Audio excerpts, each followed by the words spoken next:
Thank you for tuning in to the Teacher Dudes. Whether you're listening as a podcast or joining us live on YouTube, Facebook, or Twitter, this is a podcast created by teachers for teachers that's full of some random thoughts, ed tech, tips, and tricks, and a general focus on education today. Sit back, relax, and enjoy as your hosts Tyler Keefe and Jeff Anderson take it away. Well, welcome everybody, and thank you for joining us on this beautiful Saturday evening. And I believe it's Saturday. I can't remember half of the time what it is, but we are excited. Jeff is not with us tonight. He is, I believe, on a third or fourth date with his new lady friend. And hopefully we can get a call-in from him to see, how things are going. But alas, it's okay if he doesn't, because we understand. So if we never hear from Jeff again, then we can assume that he just got married and he's not allowed to be on here anymore. So that's just kind of, how things roll. But anyways, my name is Tyler Keefe. I am a technology integration coach over here in Nampa, Idaho. Previous to that, I taught fifth grade for 13 years and just really excited to be here at the end of the school year. Today, we actually have a guest coming to us from the other side of the country, up in Cheese Land, and our guest is John VanDusen, if I said it correctly. John, did I say your last name correctly? You did. Awesome. Perfect. Is that a Dutch last name? I believe so, yes. Awesome. Yep. Awesome. I have my mother was born in Holland, so I got some Dutch in me, and so it's kind of an interesting tidbit there, but that's okay. So how are things over in, dare I say it, Packerland? They're good. And everybody's going to think I live in Wisconsin, even though I'm about 2 miles from Wisconsin. I live in Michigan's Upper Peninsula in a little town called Kingsford. But we're doing good. We're a couple weeks away from the end of the school year and, starting to get pretty excited for summer and already starting to look forward to the fall and preparing for football season, which is hopefully more normal this year than last. Yeah, we can only hope. So take a second, give us the quick elevator speech of who you are, what you do, where we can find you on the socials, all that fun jazz.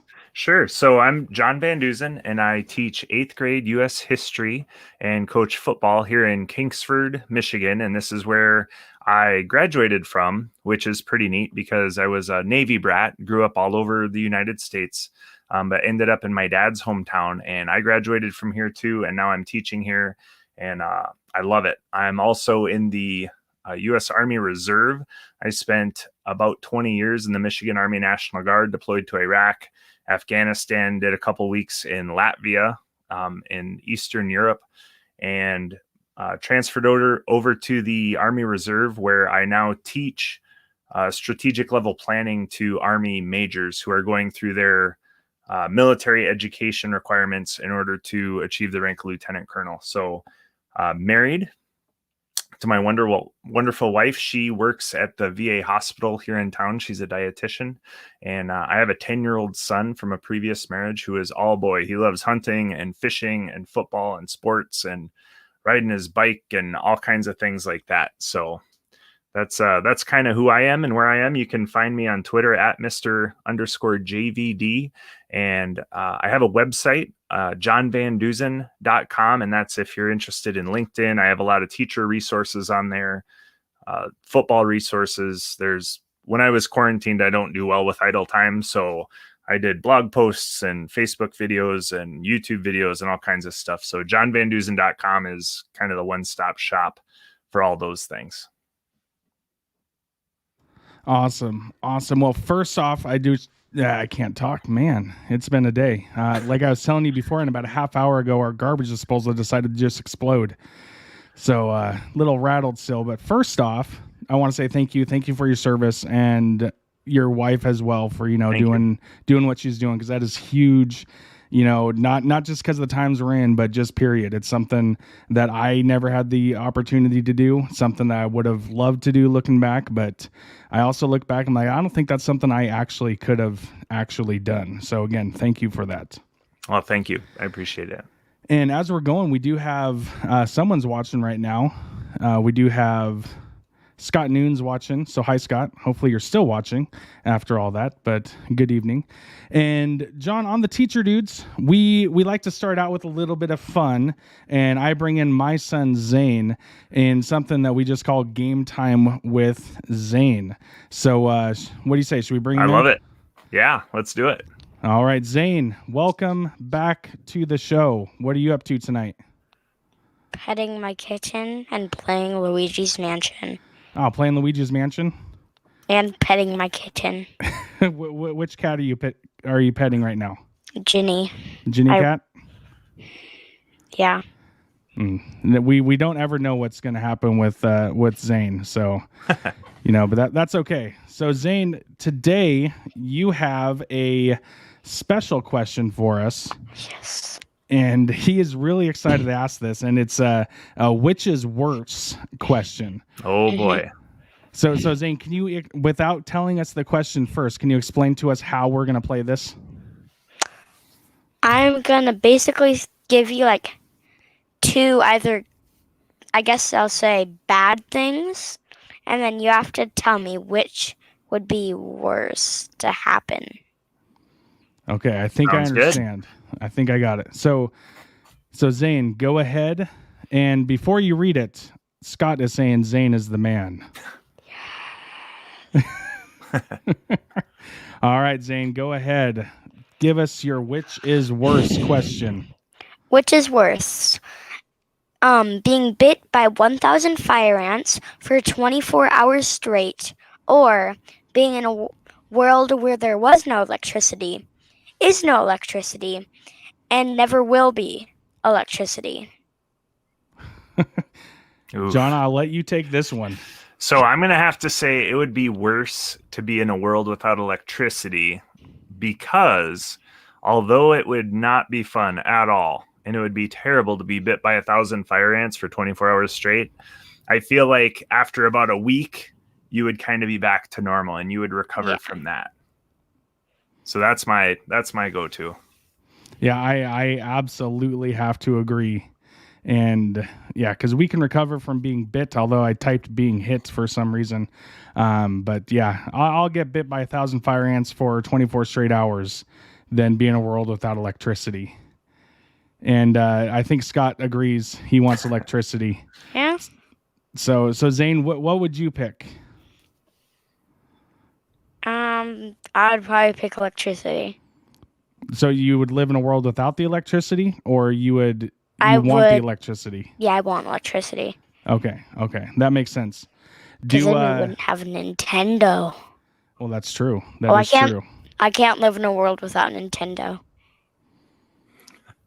Yep, I agree. So Zayn, I have a which is worse for you though, okay? Oh, sweet. And I did not tell you I was going to do this. So I don't even have it. I don't even have it on here. So Zayn, which is worse? Okay? And I'm going to give you 3 options. Wow. So which is worse? A Dallas Cowboys fan, a New England Patriots fan, or a Green Bay Packer fan? I would have to say New England Patriots. I would agree with you on that. And John, I can kind of guess where you're going to go, and if you need to throw in the Seahawks, that'll be okay. I'm going to go with a Cowboys fan. But I would put out a 4th option.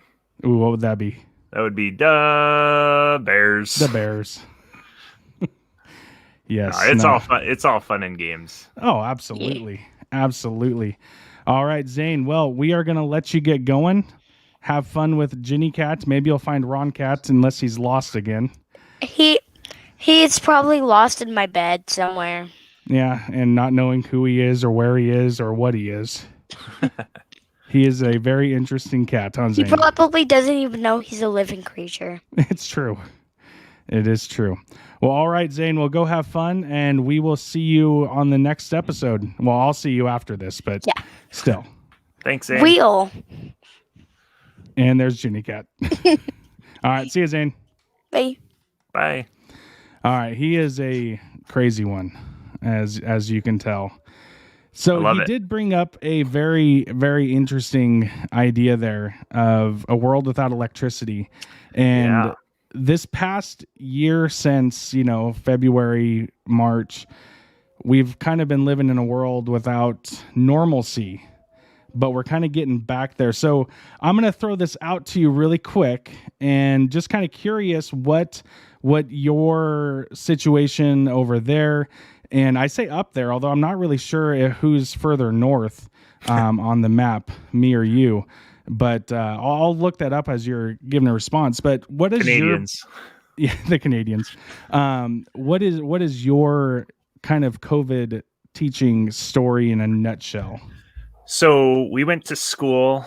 I believe it was March 13th, and they told us that we were going to take it was either the next week or 2 weeks off, and then we were going to have spring break. So we all just assumed we'd come back after spring break. And during that time, there was no assignments. We didn't really know what was happening or what to do. And then we didn't come back after spring break, and we had a Zoom meeting with our school. And basically for the rest of the 2020 spring, I'm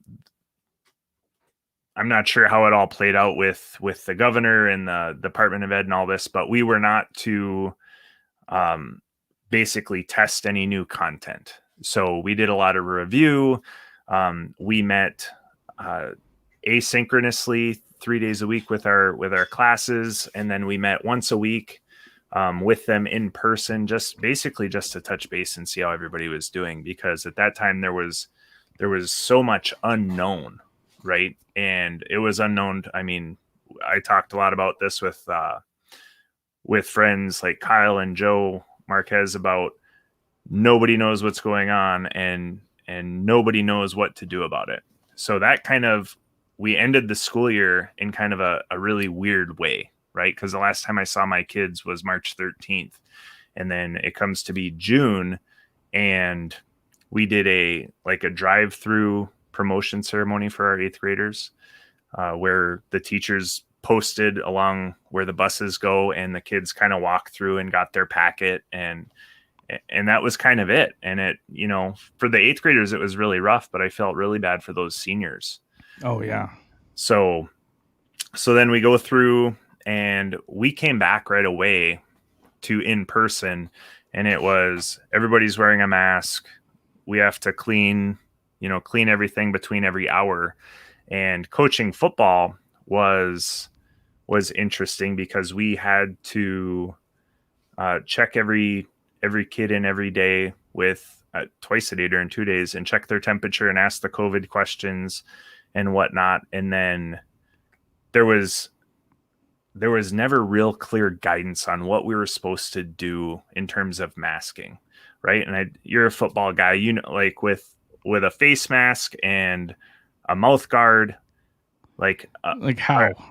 Right. How does this even work? So then we got told, well, you have to. So we got these neck gaiters, and the coaches have them on, but if you're, it was a kind of a hot mess. We ended up getting these, I think they're called a splash shield. It's just a thin plastic, almost like window cling material that goes over the face guard, and and they said that was sufficient. So I was a head coach for the freshman team. We only got 3 games in this year. We played our first game, and then the second game, the other school said they couldn't because they had too many kids quarantined. And then we ended up playing the first team again.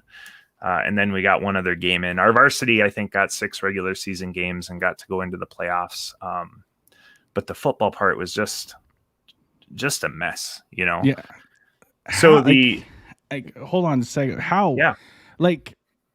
This is the part about that I don't truly understand. I mean, I played center, and yeah, you're sitting there in your stance, about to snap the ball. The guy's right in front of you. How is that little splash guard here really supposed to stop really anything besides it's going to catch some spit? But once you hit the person, I remember I got a giant cut right here above my eye, and the second I hit the guy, I just saw it just splash. Right. So, I mean, was there any indication that actually did anything?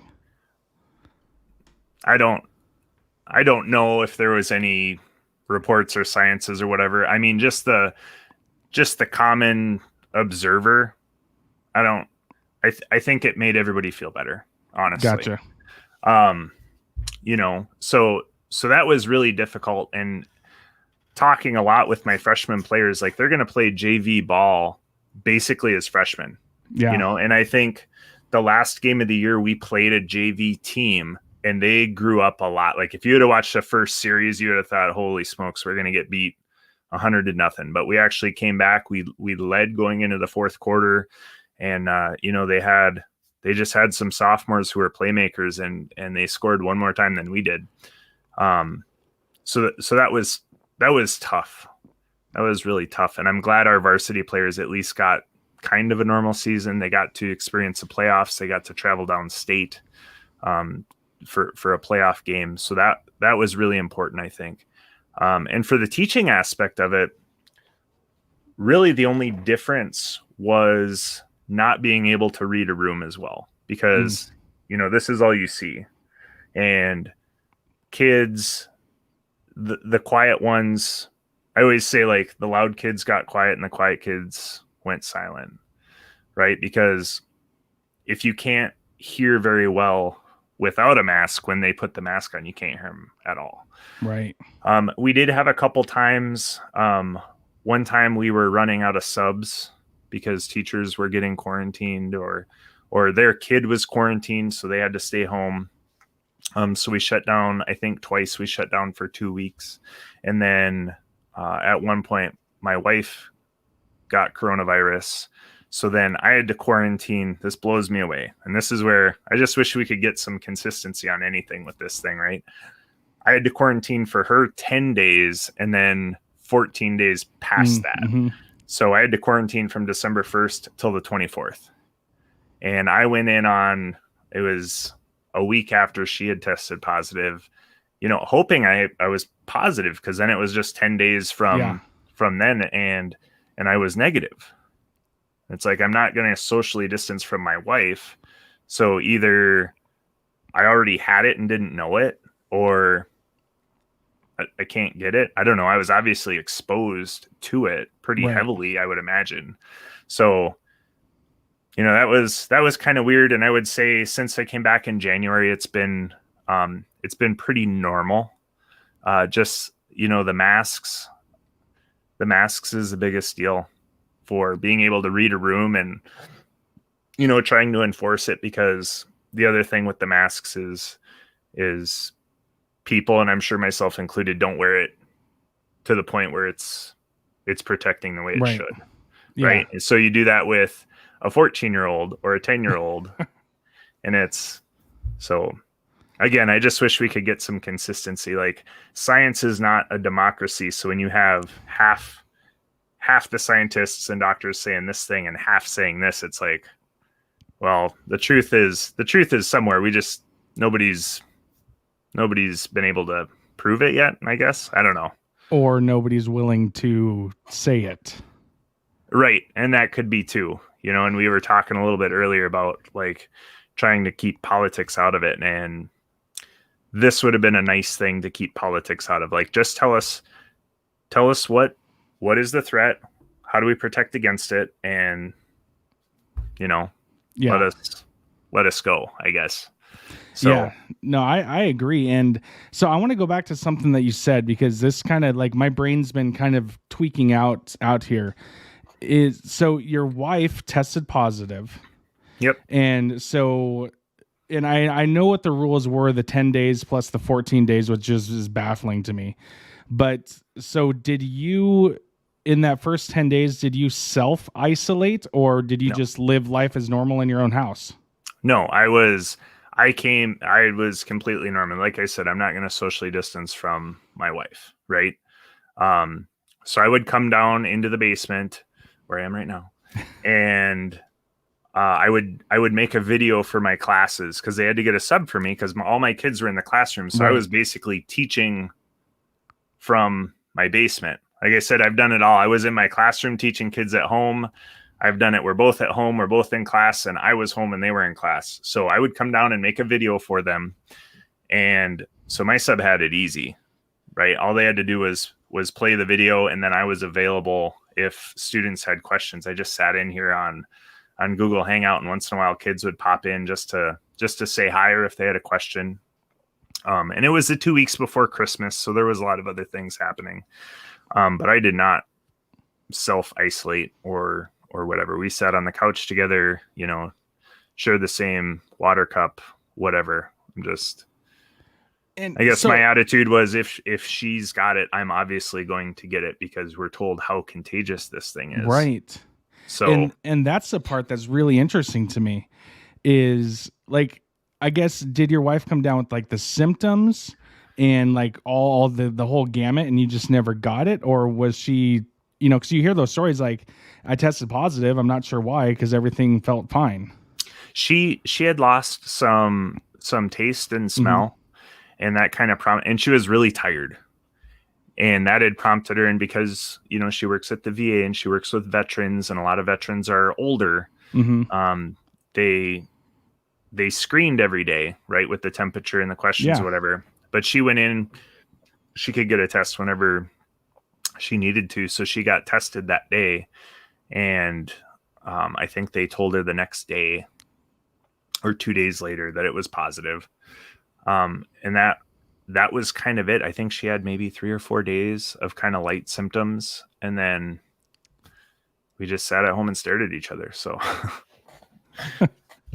yeah, no, that's just it's just bizarre. This everything about this past year has been bizarre.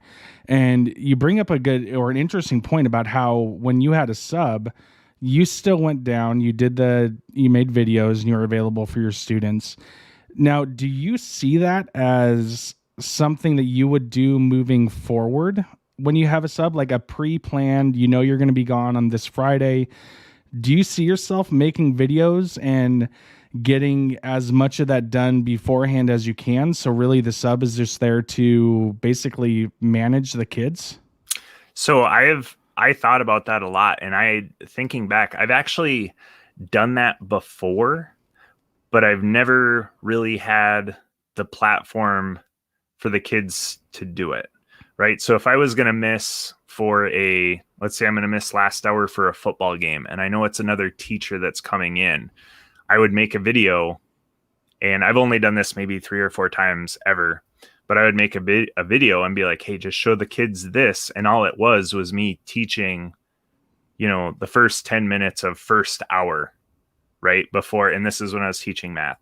I could see, if you're going to be gone, I could see it would be a really good way to give instruction. It's a lot of work. Yeah. I know you're doing this, and like making a video, even a simple video, on your cell phone is work. I could see some definite benefits to that. And I think it would have to do with like, what are we doing? Is it something that I already had them planning on taking their Chromebooks out and working on something, or is it something where they're working on, I really like to do a selfie of this, and it's like, do a selfie of when you're on the Oregon Trail, or do a selfie at the Constitutional Convention, just to make them like think of that. So I can see possibly doing it. I don't think every day. Yeah. But no, I think that's kind of one of the, one of the positives, if we're allowed to say that has come out of this, is the expansion of different ways to do things. Yeah, for sure. And I remember a few years ago when Edmodo was really huge. I had things planned out. I knew I was going to be gone, and I knew at 9:00 this was going to drop. Yep. At 10:30 then this, and it worked great the first day. The second day I was gone, for some reason I hit PM instead of AM. Oh boy. And I get this text message for my sub, because I would always leave them my phone number just in case. And they're like, hey, your stuff didn't drop. And so I quickly check on my phone. I'm like, no, it's supposed to go. And then it dawned on me, like, oh, crap. So I could only imagine, what it was like in the classroom as I'm gone. Right. But even then, I mean, this was 5, 6, 7 years ago. I was able to just on my phone go in and redistribute the assignment. And I think now that if the teacher in the room across from me was there, but I wasn't, now we have kind of that platform that I could be teaching in my classroom, turn the camera on, and then their class could be watching it as well with, a parapro, the sub in there, like whoever, whatever the situation is, and they could still be getting some live instruction instead of the candid, okay, here's your worksheet, here's this worksheet. Right. And so there's something you brought up that I forgot to mention is we had kids that were quarantined. Mm-hmm. Right. So we had, as an 8th grade team, we called it the cart. So we had a cart that had a Chromebook on it.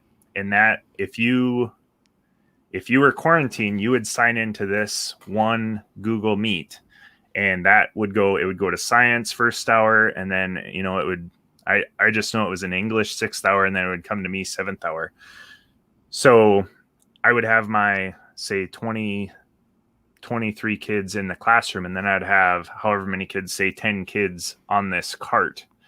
And that was the most difficult thing I've ever tried to engage. Right. And this last round, before the governor just changed the rules again, is I had 17 kids in my classroom and I had 39 on the cart because we had one kid who tested positive. So, everybody in all of his classes, plus everybody he eats lunch with, people he went to the weight room with, all of those kids were quarantined. So, and that's where I really, really struggled. And those were days that I felt like I tried my hardest and I failed my worst, kind of a thing. Yeah. And then I started like, hey, it's not that long. So we did some more review stuff. We did some Blipkit, which is a lot of fun. I just learned about Blipkit about a month ago. Blipkit, Blook?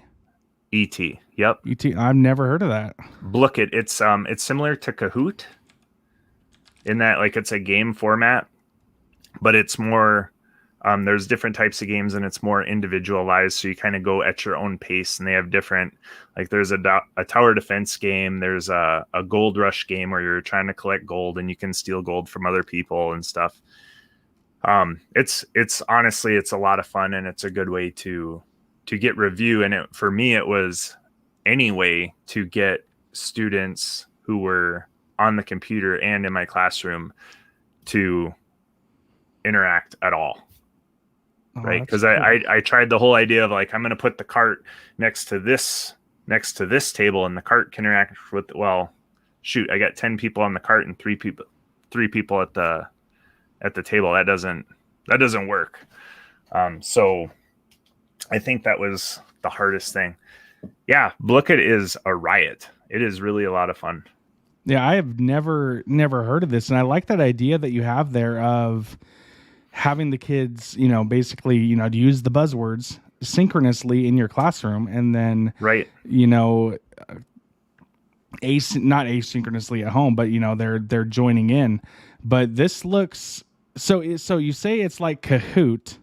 Yep. But like, what's the big difference between the two? I think Kahoot flashes the one question and everybody has to answer it at the same time. And it's, a speed race, basically. This one, the questions pop up. Like, my kids love the tower defense game. So it gives you 3 questions from the bank, just like anything else. And every time you answer a question, you get a point. And then when it gets to the tower defense part of it, you can buy the different things for the tower. So you can buy the bomber pig or the sniper owl or whatever these things are, and put them, and then they have little things go through and your towers attack them, but it's at your own pace. So if you're really slow at answering questions, you're just not going to get as many towers up in the 7 minutes or whatever it is that you do it.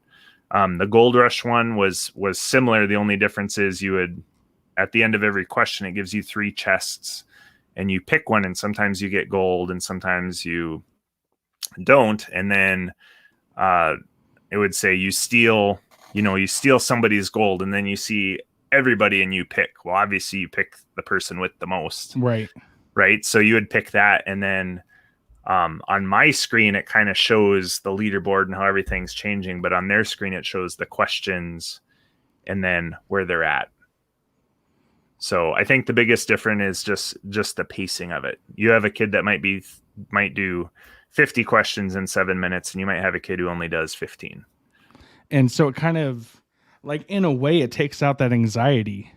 I think so, absolutely. Yeah, because I know, like, for me, I have never been one that has really used Kahoot in the classroom because I do not like seeing that kid that I know can do it just fine, but they're freaking out because they just need that extra 10 seconds. Right. And, it's just, I was that kid in elementary school where I wanted to be done as fast as I could. And I still remember to this day going against, and I'll name drop, he's not watching this. Well, if he is, that's cool. But going against Darren Nelson in Miss Godfrey's class. And every time we would speed against each other, we'd get it done. And the teacher would kind of look like, how are you guys done?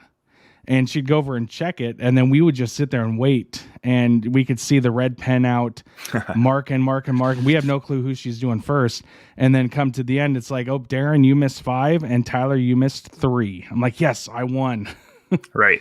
But, for that kid that really just needs those extra time and doesn't want to, make it a race, this is something I'm going to have to dig into because it looks and sounds really cool. It is, and it's a lot of fun, and I really like the game aspect. Like, don't tell kids they're learning something, right? Then they won't want to do it. So, yeah, no, that's awesome. But I want to shift gears here because you have been doing a couple of things that are really, really cool that I've been seeing that you've been tweeting out. The first one that I want to touch on is just simply what you're doing with your students with them creating a podcast. Okay. And I've listened to one of them. And so I'm curious about this. Before you get into the what you're doing, I have a question first. Sure. So after they make it, they produce it, they publish it. Have you had any of them come back and say, next time I want to do this, or I really need to work on this next time? Like, do you have kids that really, that they overanalyze their own work? I haven't had anybody come back with me with that.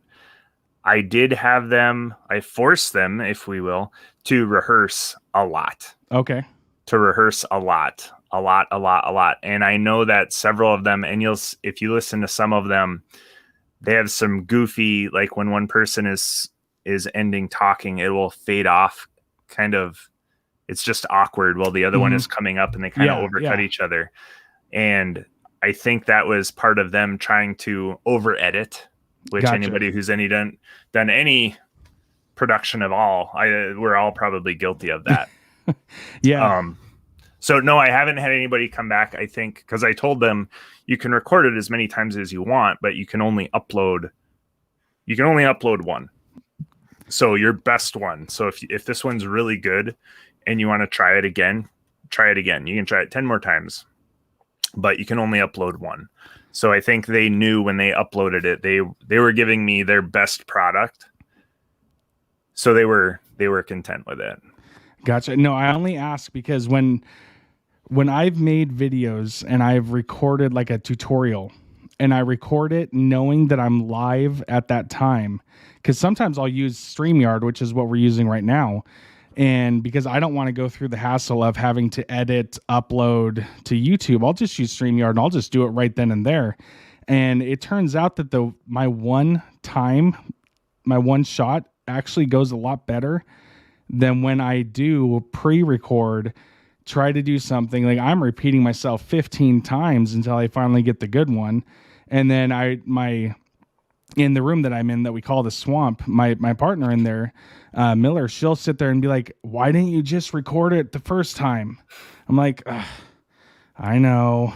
But I was just kind of curious about that because that thought was just coming through my brain there. But so tell me what you're doing with these student podcasts, because I've listened to a couple of them and I'm actually really impressed and wish that was a medium when I was in my high school history classes. So this was strictly out of necessity because I had to be gone for a week for Army training. So anybody who's taught for longer than a day, like when you have to be gone for a day, it's rough, but for a week, it's like, holy smokes, what am I going to do? So we had just finished the content for the Civil War that we needed to do, per our standards. So my thought was, instead of trying to get something new, some kind of new content through the sub, I don't have time to make these videos. I'm not going to be at home. I can't be available. I'm going to have them do something they're kind of familiar with. And that's where I came up the Civil War. And I kind of brainstormed a bunch of topics. I think I had 20 topics that they could choose from. And I just told them on the Friday before I was gone, I gave them an outline that just says intro topic 1, 2, 3, 4. And we kind of went over what I expected. And then I gave them a script on, I think it was a Google Sheet, so that they could put their person and they could copy and paste if they had to move things around. And I talked with my sub ahead of time. I said, this is my idea. I have no idea how it's going to go. I have no idea. They might be done on Wednesday. They might, not even be done with the outline until Wednesday. I have no idea. So then I talked with my sub Tuesday after work, and she goes, well, it sounds like a lot of them are almost done with the script. And I was like, holy smokes, that's not good. So I got onto my computer and I looked at a couple of them and realized, all right, they have, like, somebody who says they're done. Like, I know this group thinks they're done. They have about 70 seconds of content. Yeah. Right. And I told them, I gave them a really hard target kind of on purpose. I said, you have to hit between 4 minutes, 30 seconds and 5 minutes. You've got to hit that. And that's where the rehearsals came in. And then I talked with my sub again Wednesday, and she's like, never mind, they're not even close. Right. Which I think was really good. And I talked with my students when I got back about, it's a lot more difficult than you think. And you write, oh, we have so much stuff here and we practiced it and it was a minute, so that's where that came from. And, you listen to it, they blew it out of the water. They did such a great job. I had most students, or, I had them in small groups. Most groups I told them they had to try to record on Friday. So most of them tried to record on Thursday and then went right back to the script. And they're like, that was terrible. We don't have enough. It doesn't flow. It doesn't make sense. You said something. I said the exact same thing. So they went right back to the script. So when I came back on Monday and, I've been gone for a week kind of feeling them out, I basically gave them all day Monday and half the day on Tuesday to work on it because that's what they needed.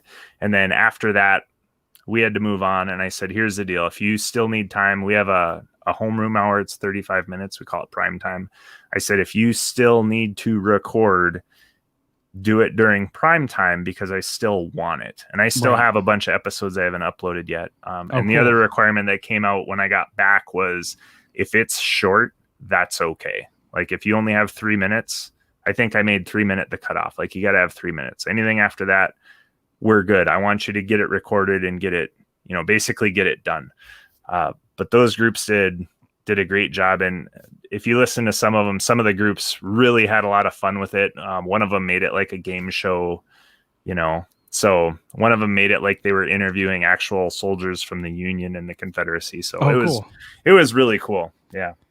Yeah, no, I found the link to it. I was just looking through the chats there, and I found the link to it, and I put it on the video here. I'll put it in the show notes and everything after. Thank you. But it is really cool to hear what these students are doing with it. And the one thing that you said there that was really key, because I remember this in all my English classes, was you have to write a 2-page paper.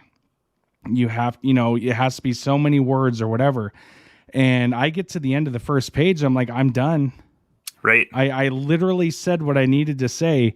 And the teacher's like, nope, you need to have more. And I asked him, like, what more can I give? And they said, well, just keep describing. So I'm like looking in the thesaurus and finding every other way I can do something. But sometimes it's like, no, it's good to be short and sweet.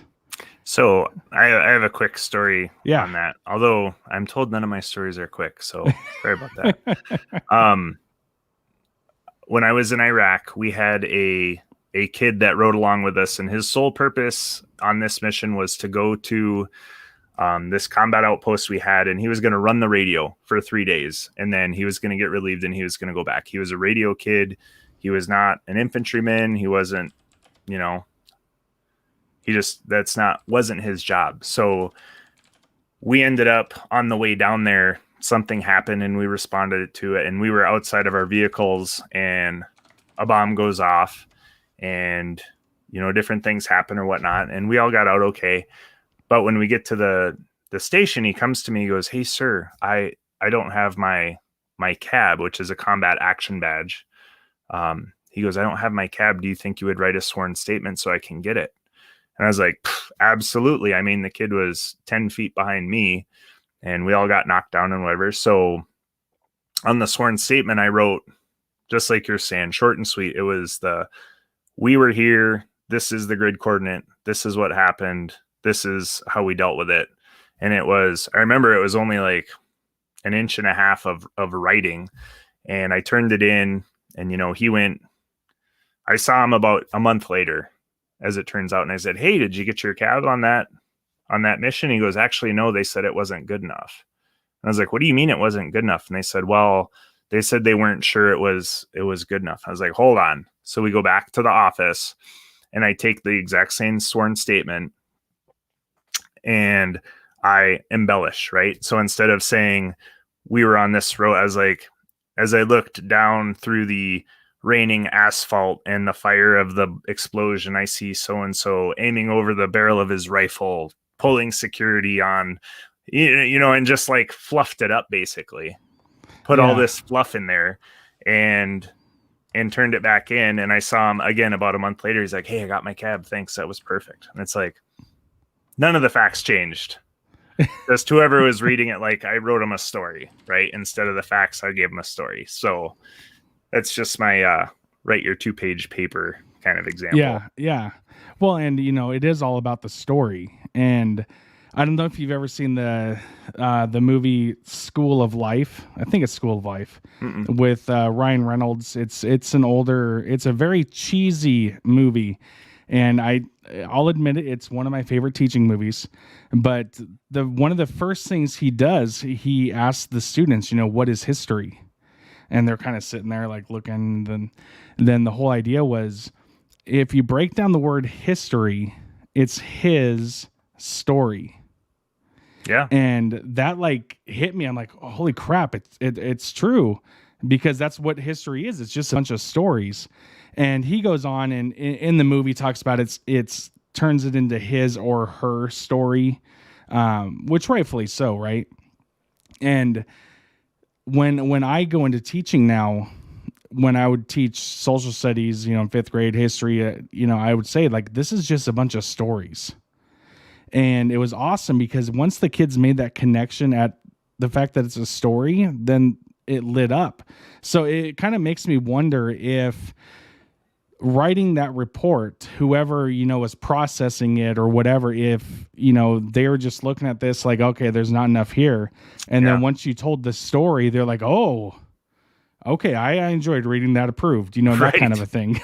Yeah, no, and that's a great point. And, I kind of do the same thing with my students. I always tell them we got to paint the picture, right? That's just the term I use. Like, and I always have them do a lot of illustrating, like, draw what would this have looked like back then? If you think of like the Declaration, the Constitution, what those what those men did with oil lamps and quill pens, and how like how well read they were and how brilliant they were, and the debates they had, it's just incredible to think of it. And we think I got every ounce of information the world has ever known right here, and I use it to, I share funny memes with my army friends. Like, it almost seems like a waste, right? Yeah. No, it's insane. And that kind of, bridges the gap to where I wanted to go next with you. But then my brain goes a different direction. Have you, I'm sure you have, if you haven't, it would really surprise me. Watch the HBO show, that they did a few years ago, John Adams. I have not. No. Oh man. So that's totally right up your alley. And I would love to hear if you get a chance to watch it, because it's all about the life of, John Adams. And it shows the US, and I was watching this, and my wife's asleep on the couch because I turned it on and it said John Adams, and she's gone. But for me, I'm watching this, I'm like, holy crap. It's like I never realized how long it took for news to get to one place to the other. For when he was elected, it was, in the story, it portrays it as he's just doing his thing. And then somebody knocks on his door and he's like, hey, you've been elected the president. And he's like, well, okay, then. And it was surreal to me to think that that's how it probably really was back then. And it's interesting because we live in a world that if something happens in Michigan right now, boom, it's posted on Twitter. Within a minute, it's going to get over here to Idaho. And it's just, it's insane. So going back off that little tangent, back to where I was going. So you do something with your blog and with what you're doing with other things. So kind of tell me about what you're doing with terms of the Declaration and the Constitution, because you say that these two documents are basically brothers, sisters, whatever, of each other, and you can't look at one without the other, if I remember correctly. It is. And that's, those aren't my words. That's Abraham Lincoln. He said, I'll butcher this, but he said the Declaration is the silver apple, or the golden apple, with the Constitution being the golden frame, right? You tangent, so I got a real quick tangent. I talk often about when we talk about the Battle of New Orleans, right? In the War of 1812, that battle happened 2 weeks after the war had officially ended. Right. Yeah. Right. So I bring that up all the time, but if that war doesn't happen, we never meet Colonel Jackson, and so it's super interesting. And we talk all the time about when we send delegates over to France or over to Britain and stuff in this time period, we're just putting them on a boat. Hopefully they make it, right. And whatever they come up with, like, that's how we bought Louisiana from France. They went over just trying to buy New Orleans, and Napoleon needed money to fund the war. So he's like, hey, how about I sell you the whole thing? And they couldn't text the president and be like, hey, what do you, TJ, what do you think? Should we get, they just had to make the decision. And then they come back and they walk in, they're like, Mr. President, we spend a little bit more money than we wanted to, but we think you'll be happy. So the communication part, you're absolutely right. And it's mind blowing, because you can watch live streams from China, or live streams from, Italy, or live streams from anywhere. And it's however long it takes the electron to get to your phone. I don't know, maybe a couple seconds. My kids were watching the Mars rover as it landed. Yeah. And that took 11 minutes, strictly because it's 11 minutes radio distance away or whatever. Right. So, right. So back to thank you for the tangent. We'll come back.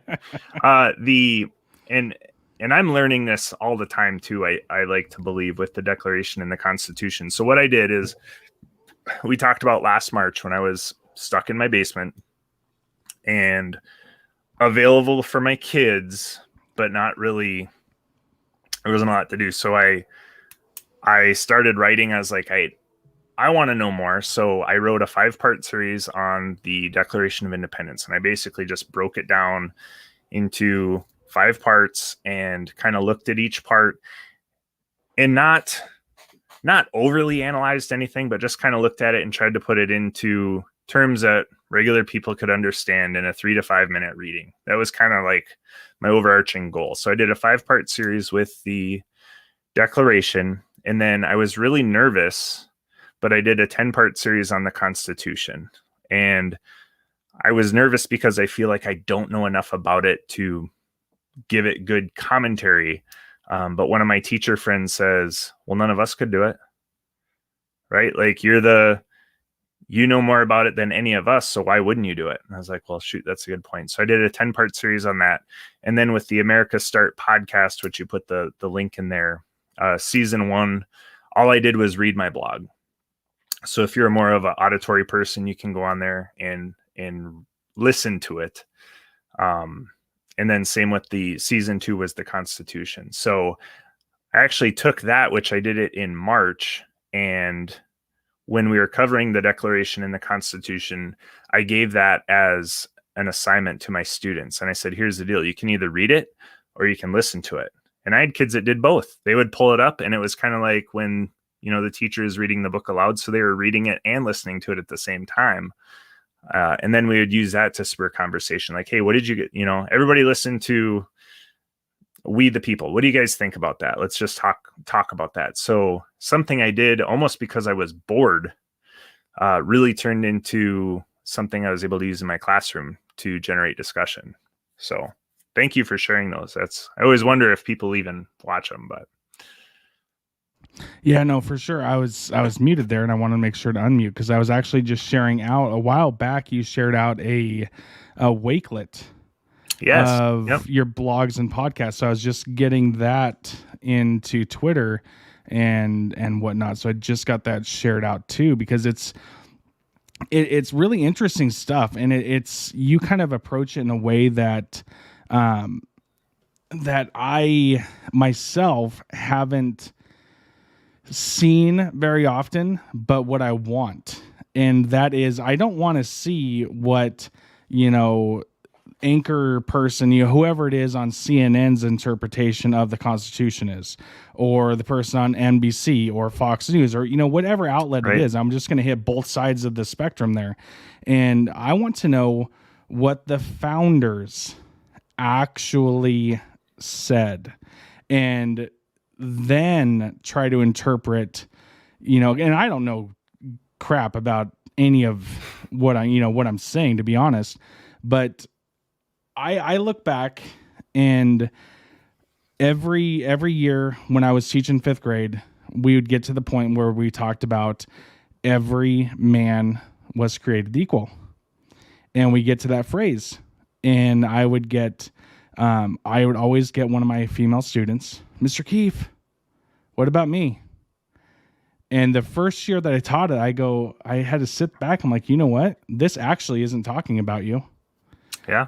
Because at that time, if we go back just literally, they were talking about every white male that owned property. They were the only ones that had any rights. If I'm remembering this correctly, they were the ones that could actually make any change. And it blew, and this was, 14 years ago, it blew my students' brains, and they're like, what? And another girl said something. I'm like, hold on, you can't talk. And she goes, what do you mean? I go, back then, you had no say. And, they're just sitting back. They're like, I'm going to talk to the principal about you. Right. I'm like, whoa, hold on. I go, is this what we believe today? And they go, no. I go, exactly. And it brings me to this whole idea that the interpretation of these documents have changed over time. But just because that interpretation has changed, do you feel, and here's my question to you, do you feel that the founders' intent is getting altered by how we're interpreting them today? I think it absolutely is. Okay. And so here's my umbrella understanding of that. If you were to write a love letter to your wife after your first date, that is going to be like encapsulated with that timestamp, right? Whatever date you Right. wrote on the top of it, that's what you meant at that time. Yeah. And if you were to try to interpret that letter, today, it could be taken very, very differently. Right. Right. So, and I have the same conversation with my kids, right? We have that one. There's a couple other ones we have. And the things that I keep going back to is the preamble. It says of the Constitution. So declaring independence and the Constitution, again, I think I know they're very well linked. So it says, we the people, like, why are we doing this? So it says people. It doesn't say we the men. It says we the people. Mm-hmm. And because they were so intentional with their words, I have to believe that was on purpose. So we the people, and then the last part says, in order to form a more perfect union. Mm-hmm. Right. So we talk a ton about the compromises in here, right? The 3/5 compromise where African Americans only count as 3/5 of a person. To think of that in 2021 language is just absurd, right? It's laughable that anybody would even think that. Yeah. But it's in here, and I show the kids it's in here, and I say, is that how it is today? And they're like, well, no, like, what are you talking about? Of course not. And I said, okay. So they also put Article 5 in the Constitution, which was a way to change it because they knew it was going to have to change. Right. And I think that is maybe the most brilliant part of this document is they said, here's the deal. We know it's not perfect. We know it's going to have to be changed. Here's how you change it. And oh, by the way, it's really hard to do. It's really hard to change the Constitution on purpose. Yeah. And then we move into, like, one of the last things we cover is the 14th Amendment, where it says all persons born in the United States are citizens. So all persons. So now we're talking African Americans. I think that encapsulates women at that time, Mm-hmm. right? And you look at the 15th Amendment, which allows African Americans to vote. And that was, I forget the date on this. I have it right here. That was 1870. And in 1871, I can't remember his name, but an African American goes into the Senate. I think they put 20 representatives and 2 senators in Congress 1 year after the 15th Amendment, right? And then you brought up the women question. It wasn't until, is it 1920? 1920, right at 101 years ago. Right. So, and here's the other thing that I talk with my students about. Women were allowed to vote in certain places before that. And if you look, especially out west, it was huge to allow, they wanted everybody to vote because the more voters they had, the more representation they had in Congress.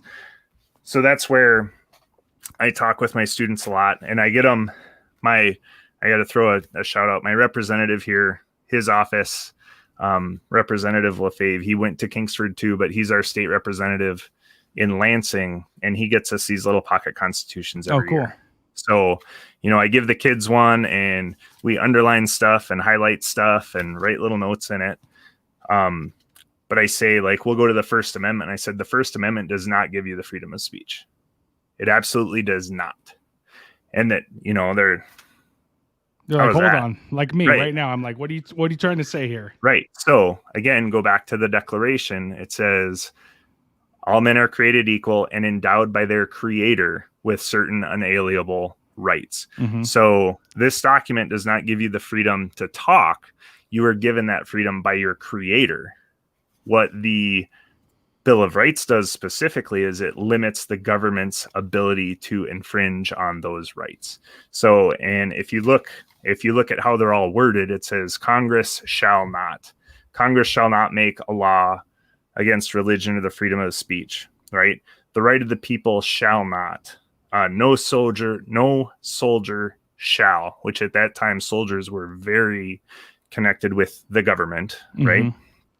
Like the Quartering Act, when British soldiers would just, hey, I'm living in your house now. and I need some food. Like, that's crazy. So no person shall. No, like, these are all putting restrictions on what the government can do to the people. Right. So trying to, that's a really fun day, because I say, like, you know what, the 15th Amendment did not give African Americans the right to vote. It prevented the government from stopping it. So it's just kind of a different way to think about it. And again, it's kind of one of those things I'm learning, and you really have to link it back to the Declaration to understand what the founders were doing. They said, we're not giving anybody, how can anybody give you the right to speak? Right? They can only restrict it. So that's kind of what I meant by putting them together. And there's more examples, but that's kind of probably the most concrete that I can get past 8th graders.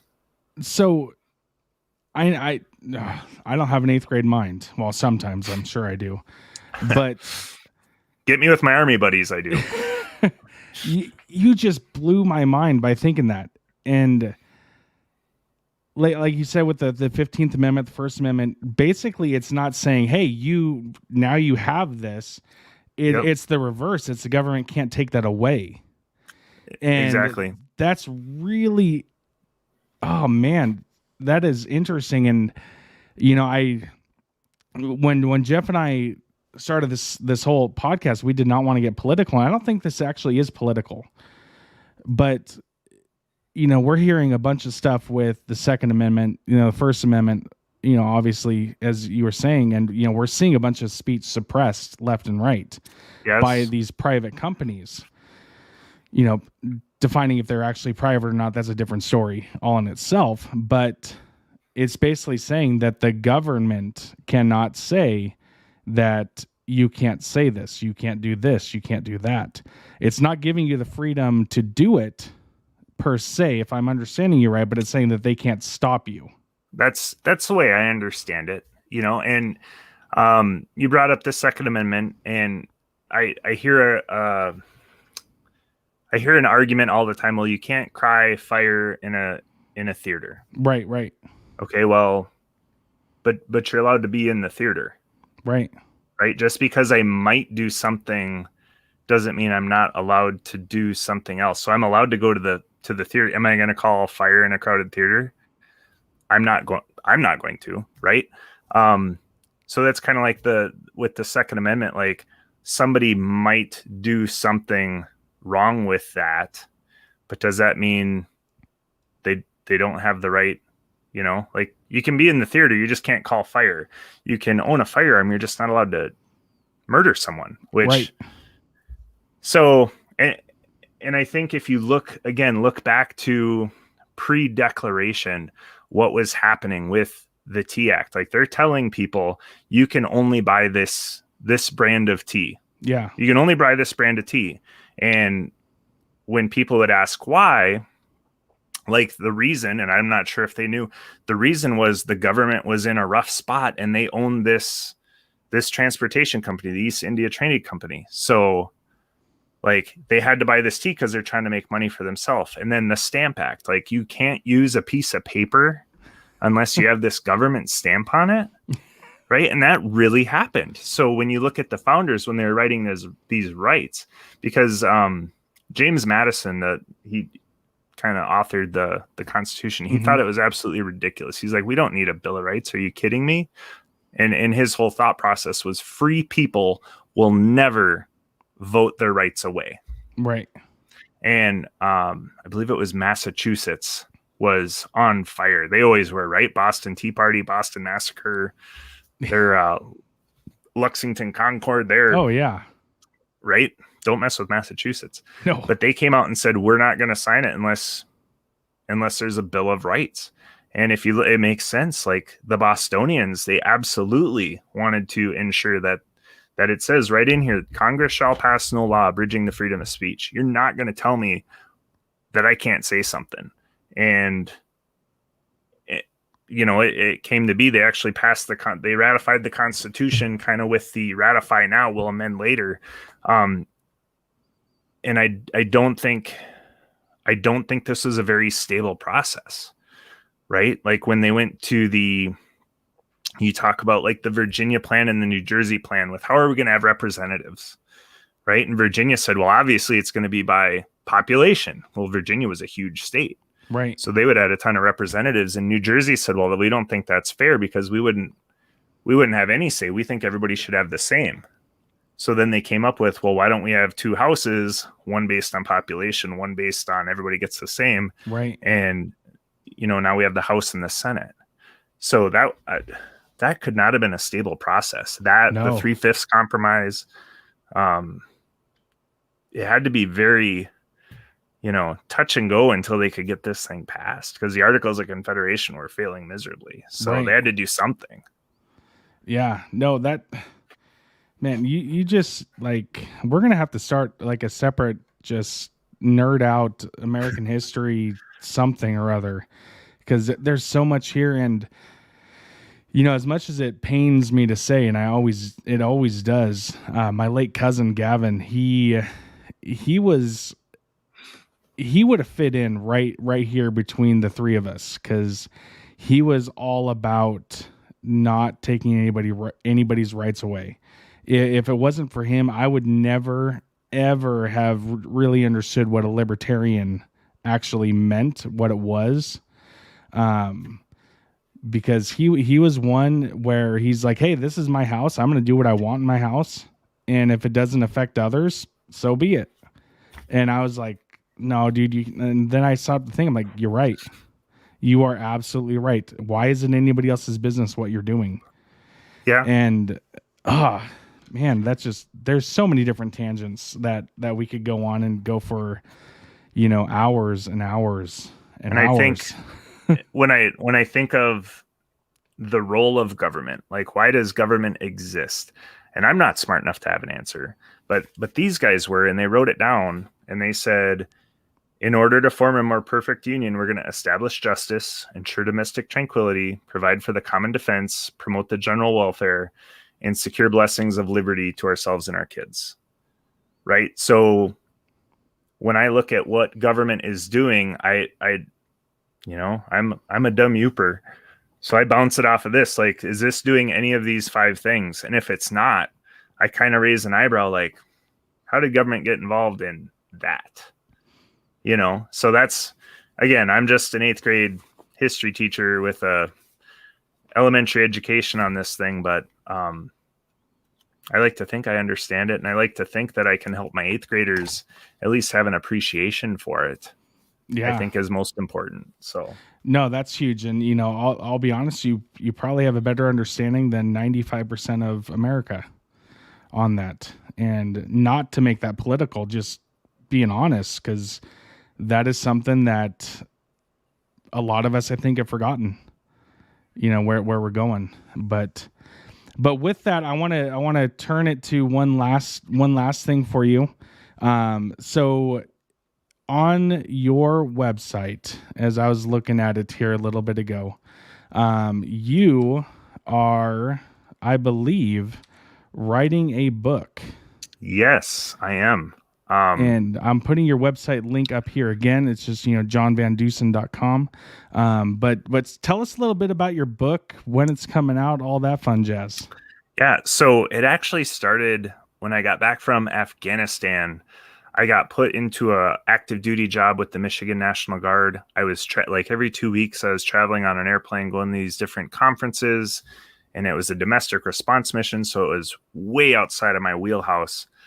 And one day I just opened up a Google Doc and started writing down. Sometimes it would just be a couple sentences. Sometimes it would be like a rant because I was angry of how, like, I had been taught how to lead a certain way and I've led a certain way. And I'm seeing, these different organizations, whether it's FEMA or different organizations associated with what we're doing.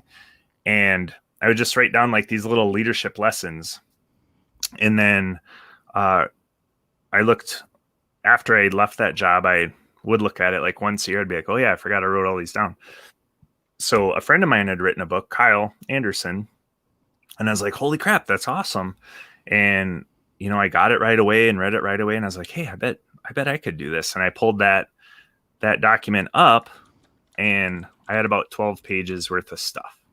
And I was like, well, shoot, I have more. So I would write on it a little bit. And again, with the pandemic, I'm sitting at home, and I kind of finished what I'd call a rough copy, and I sent it out to a publishing company, and I didn't hear back. And I kind of forgot about it. Summer came. They sent something back saying, hey, we're not taking any new authors right now because we had to downsize. Totally get it. So then I think it was November, another one of my friends wrote a book. And I was like, well, holy smokes. I want to push this a little bit. So I sent it to another one, and they got back to me right away. And they're like, hey, this is great. It's not really what we do, but you need to check with this guy. And it was Darren Peppard with Road to Awesome. And so I sent it to him, and he got back to me right away. And I'm not exactly sure when it's going to come out. I know he was working on Debbie Tenenbaum's book, which just came out, I think, a couple days ago, which is awesome. And I saw it was #1 on Amazon already. So hopefully sometime this summer. I think I'm next in the hopper to go through editing and whatnot, but it's called Lesson 1. And it's all those leadership lessons. And basically what happened is I was trying to put them in some kind of logical order, and I couldn't do it because I thought, well, gee whiz, if you're coaching a football team, this lesson might be really, really important at practice, but then this lesson might be really, really important on the bus. So how do I rank them? So I just rank them all Lesson 1. And the whole idea is any one of them could be the #1 lesson you need that day.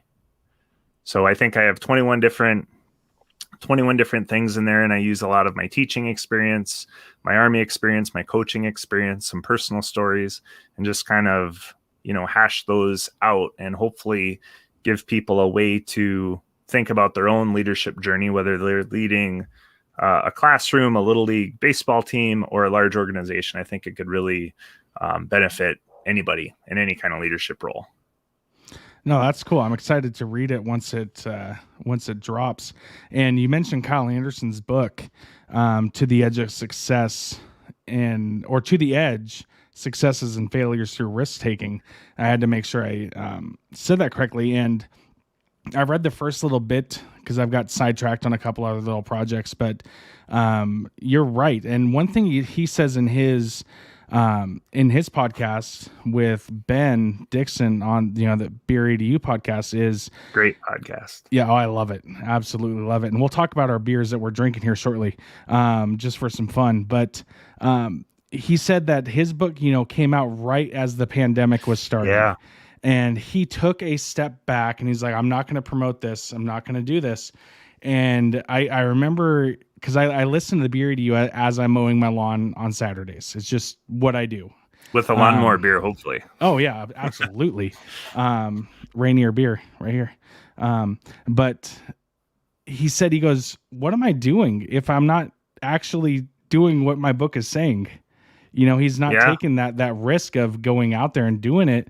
And then he just kind of had that epiphany. He's like, oh, this is what I should be doing. I need to be getting out there. I need to be doing this stuff, the best that they could during the pandemic, right now, whatever. But it was kind of like you had that moment of, oh, this is actually what I'm doing and I wasn't preaching it. So now I need to, take that leap to get above that. So, it's interesting that you bring that up in there as one of those like triggers, I guess, for you to actually, get going with the whole process of getting your book out there. So that's cool. Yeah. And I never heard the term, but I've heard it a lot since imposter syndrome.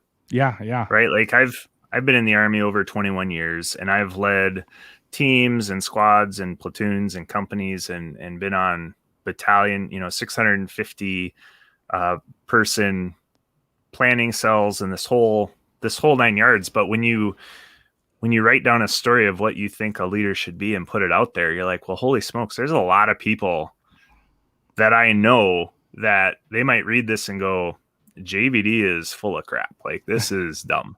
Right. Even though I feel I've been successful in my leadership roles throughout the years. And for me, one thing that really kind of cut the head off of that imposter syndrome for me is I asked my brigade commander in Afghanistan to write the foreword, and he is now a 2-star general. a Sylvester cannon in the Alabama National Guard. And I said, "Hey, sir, if you're willing, I would love for you to read what I have so far. And if you would write a forward, I'd be honored." And he did. And the forward it's better than the book, you know? So that really helped, but you're right. Like just putting yourself out there. And I know with you guys, just doing a podcast or a live stream, like there's some anxiety there. And we talked earlier about that with my students. 8th graders are super awkward to begin with. And now I'm asking them to put something that's going to be out online forever. So yeah, but I also think kind of like what you're saying with Kyle's book, it's important to push through that a little bit, right? Push yourself out of that comfort zone so you can grow. So yeah, no, absolutely. So let's do our best to imitate Kyle and Ben. So right now I am drinking what would be one of the greatest lawnmower beers, in my opinion, of all time, Rainier beer. Thus the beer in hand. And although it's the Tacoma Rainiers, but we all know what this R actually means. And when I drink this, you know, if we were kind of to do a Kyle and Ben thing, I get hints of beer and some good old Yakima Valley hops, which is where I grew up in Washington. So what are you drinking tonight? Well, I am drinking one of America's finest, a Pabst Blue Ribbon, chosen as America's, chosen at America's Best in 1893, I believe at the Milwaukee State Fair. Milwaukee or Milwaukee, as they say in Wayne's World. So I get hints of victory and awesomeness. Not really a lawnmower beer. Or is it? Any beer is a lawnmower beer if you got the right lawnmower, right? That's true. And I did a quick search. I could not find an IBU rating. ABV. Oh, it's 4.8% ABV. And I have no idea the IBUs. It's not very bitter. I don't see either of those on my can, and I'll have to look just because I'm really curious now. I know, me too. I don't know if you're friends with them on Untapped, but it might be on Untapped. Oh, I need to get that. I keep hearing about it. I've been on there. Like I've checked in once and I just like forget about it every other time I drink a good beer. So it is 10 IBUs. Ooh. And what's a normal IPA, like over 100? No, I think somewhere like 50s, 70s, something like that. I don't know. See, there's some stories about me and IPAs that we won't discuss. But we have to listen to the last part of the Beer EDU where we learn about beer. That's true. You know, I need to get them on too. They're a riot, both of them. They are. I've been on their podcast about a year ago, and it was fun, and it'd be fun to get them on this one. So, but with that, you know, we've talked quite a while, and I'm going to have to get you back on again because this has been awesome. I've been learning a ton, and you know, nerding out with you about the history and everything is awesome. It's something that I know I personally need because I'll see things on, you know, shared on Facebook and Twitter, and I'm like, I don't agree with that. And I don't have the knowledge to really explain why I don't agree, other than that just sounds dumb. But that's just me. But anyway, again, thank you for joining us. And if anybody's been listening for this full hour and 20 minutes here, thank you a ton. We really appreciate it. And John, I can't wait to connect with you further and further and further. We didn't even get to talk about the Fit EDU stuff. That's going to have to, you know, come later. Today for me was day 132 in a row. But that's awesome. It's a journey, but it's fun. And no joke, we're going to get you on because I know Jeff, he's been sending me messages and he wishes he could have been on because he's kind of a nerd like me like that. So thank you. Well, I love talking about this stuff, and my wife gets bored with me. So I'm very grateful for you having me on. Thanks a lot. Yeah, thank you. And, again, I started out with this, but thank you for your service and what you're doing. That is bigger than anything else that we talked about tonight. But thank you. I appreciate it. And again, thank you all out there listening, and we will talk to you later. If you'd like to join us live and interact in future shows, or to be a guest on the show, be sure to follow Tyler Keefe on Twitter @Keefe67 and like the Teacher Dudes on Facebook. If you haven't already subscribed to the Teacher Dudes, hit that subscribe button on whichever platform you're listening to, and be sure to also leave us a rating.